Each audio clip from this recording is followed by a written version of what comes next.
que é, Arjuna sabe o que ele tem que fazer. Ele sabe exatamente por que que ele está ali.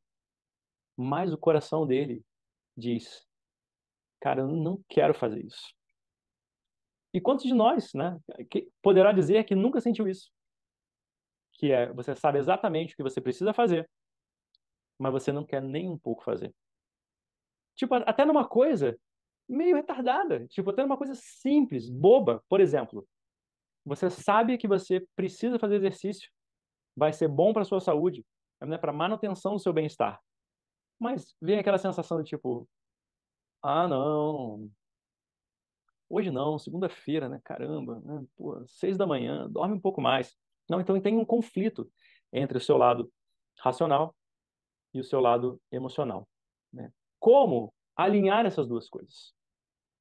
E é muito interessante, né, como Krishna começa a dominar essa situação, porque uma das primeiras coisas que acontecem já no capítulo 2, onde de fato começa o ensinamento, é que o, o capítulo 1 acaba com Arjuna dizendo assim, afundando no carro, assim, sentando, né? Plof, largando o arco, falando assim, não lutarei, né? Eu não vou lutar.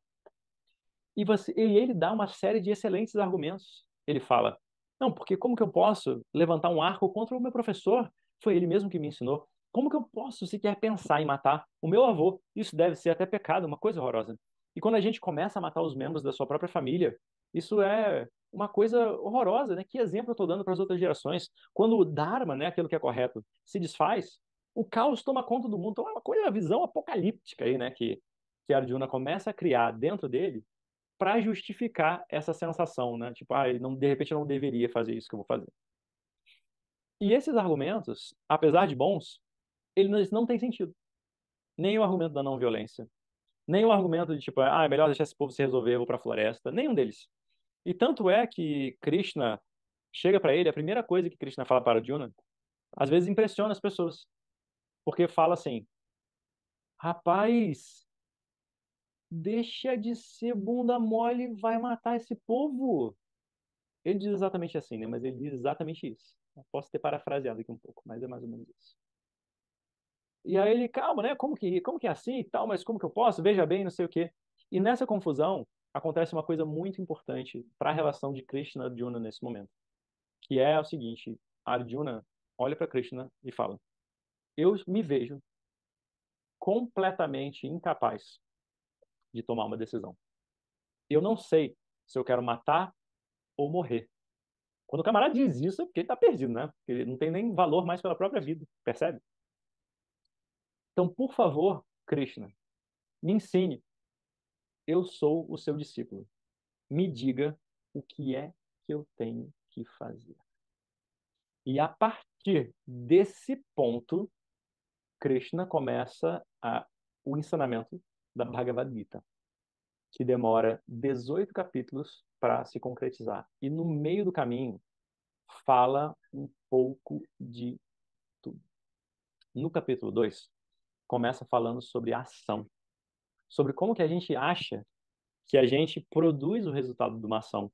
Mas quando você olha bem, você percebe que você não escolhe nenhum. Seria o mesmo que você dizer que quando você rola um dado, você pode escolher qual face vai cair. Isso é verdade? É claro que não, né? E, no momento que o dado deixa a sua mão, uma série de fatores insondáveis vão determinar qual face vai cair. Aceleração, atrito, deformidades do próprio dado, da superfície onde ele rolou, se tinha uma queda brusca, se não tinha, qual era a face que estava voltada para cima quando você arremessou ele. Então, uma série de fatores que é impossível calcular, você não determina. Você pode escolher se você vai lançar o dado ou não. Mas uma vez lançado, aquilo que é produzido, embora seja sua responsabilidade, você tem que lidar com ela, mas não foi você que escolheu qual face do dado vai cair. Então, se fala sobre ação, se fala sobre também responsabilidade, em termos de que a Arjuna tem um papel para cumprir. Esse papel é Dharma. Se você seria lindo, talvez, né? Nem digo que 100% das vezes, mas provavelmente a vida seria muito mais fácil se você conseguisse resumir as situações entre gabarito ou nota zero.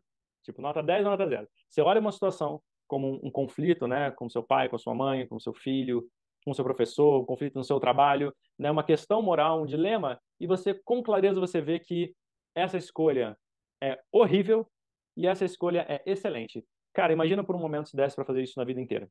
Só imagina.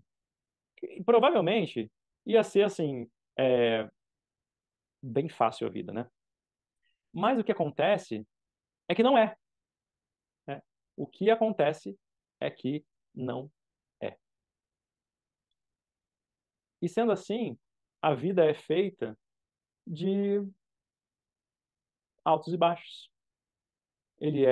Ela é feita de decisões que às vezes você está reduzido à seguinte escolha entre o ruim e o péssimo. E Dharma aí é escolher o ruim e não o péssimo. Arjuna está nessa situação entre o ruim e o péssimo, mas ele não quer admitir para si mesmo que ele tá. Então esse conflito na mente de Arjuna e essa guerra, ela acontece o tempo todo, diariamente, na nossa própria mente, no nosso coração. Quer ver um exemplo? Eu te dou um exemplo. Não sei se você já conseguiu pensar nele sozinho, mas por exemplo, se você tá às vezes num relacionamento, certo? E ele já dura muitos anos. E aí você descobre que esse relacionamento, ele já não está mais rendendo, assim. Tá desagradável o convívio. Ele tá, tipo, se arrastando, sabe? E você chega a uma conclusão, né? Eu preciso me separar. Mas cadê que o seu coração acompanha? E aí, muitas vezes, você adia essa decisão meio que indefinidamente, porque o seu coração te diz, poxa, não, mas né, é apego, familiaridade, acomodação, tudo junto, lutando contra essa percepção, que também é clara na sua mente, que você está, obviamente, num lugar que você não deveria estar. E essa ponte, né, entre o que está sendo dito no texto e o que acontece na sua vida, essa ponte é feita pelo professor.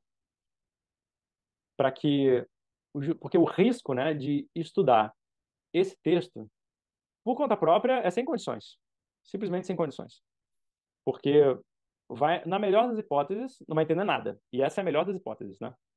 Então, não entende por que Krishna manda ele lutar, não entende como assim que eu não produzo ação nenhuma, como assim que essa guerra acontece comigo, né, na minha própria mente, como assim que, né, a gente não tem exemplos, a gente não se relaciona, e fica um conhecimento raso, ele fica um conhecimento teórico.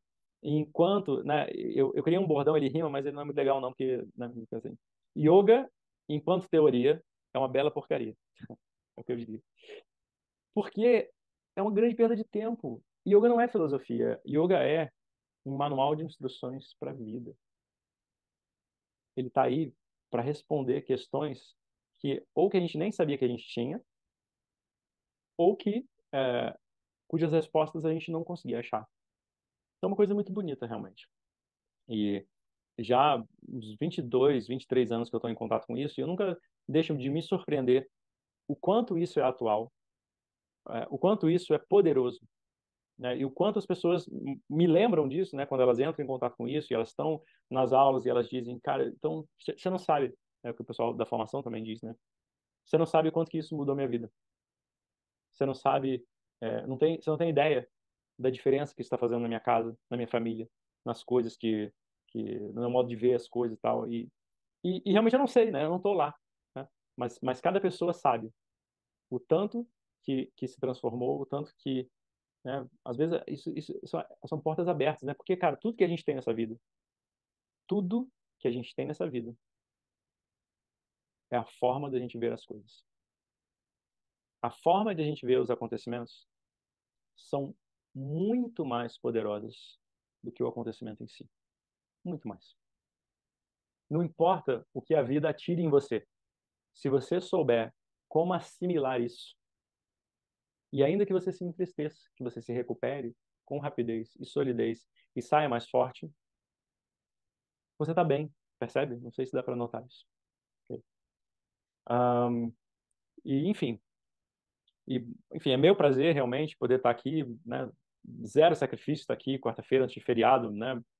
Para mim isso é muito bonito, muito poderoso, faz parte da minha história dentro do yoga, é meu prazer compartilhar isso.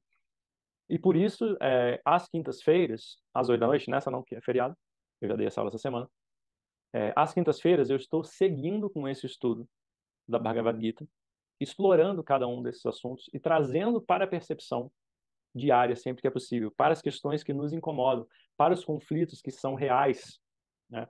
Assim os meus mestres fizeram comigo e assim eu procuro fazer também com as outras pessoas.